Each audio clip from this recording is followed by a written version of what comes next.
आज बघितलं ना मी साप आणि खूप घाबरली होती. तर सांगतेच पुढे काय झालं. त्याआधी सकाळी उठलो लवकर, कारण जायचं होतं आधार कार्ड काढण्यासाठी. आता सरकारी काम आणि 10 वेळेला फेऱ्या मार असंच असतं ना. चला असो, आधार कार्डचं अजून थोडं काम बाकी होतं, त्यासाठी आम्हाला आज बोलवलं होतं आणि तिथे जायचं होतं. म्हटलं चला, यांच्या बाबांना पुढे पाठवलं आणि मी घरातली छोटी मोठी सगळी कामं करून घेतली होती. त्यानंतर माझं आवरायला घेतलं होतं. आता तुम्हाला माहितीच आहे, बायकांची कामाची लिस्ट तयारच असते, ती आल्यावर नाहीतर आधी करावीच लागते ना.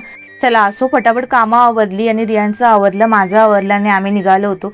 बाहेर एवढं ऊन होतं ना, खरंच त्यातूनच आम्ही गेलो होतो आणि 12 वाजून गेले तरी आमचा नंबर काय आला नव्हता. फायनली घरी आलो, थोडंसं जेवण केलं, आराम केला आणि इव्हनिंगला मला जायचं होतं गावदेवीच्या मंदिरामध्ये. तिथे यात्रा भरली आहे, 2-3 दिवस झाले आहेत, पण आज म्हटलं सॅटर्डेच्या दिवशी रियांच्या बाबांनाच घेऊन जाऊया. आम्ही गेलो यात्रेमध्ये आणि बाहेर आल्यावर ना खूप थंड वातावरण वाटत होतं. घरामध्ये एवढी गरमी होते ना, बाहेर आल्यावर बरं वाटतं जरा. चला, यात्रेमध्ये मस्त स्टॉल्स लावले होते, खूप छान छान वस्तू होत्या आणि रियांशला आहे ना आमच्या ह्याच्यामध्ये बसायला अजूनही आवडत नाही, म्हणजे पाळण्यामध्ये या गाडीमध्ये आम्ही त्याला बसायला लावत होतो, पण तो काही घाबरत होता. त्या फक्त लांबूनच बघत होता आणि हाच तो साप होता आणि हा खेळणीतला साप आहे बरं का.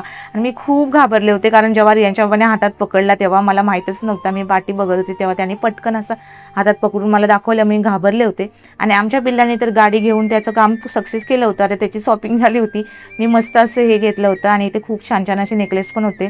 आणि तुम्हाला माहिती आहे, घरी आल्या या गाडीसोबत खेळण्याचं चालू झालं काम. तर असा होता आजचा दिवस आणि खूप छान होता. भेटूया पुढच्या ब्लॉगमध्ये. तोपर्यंत बाय बाय.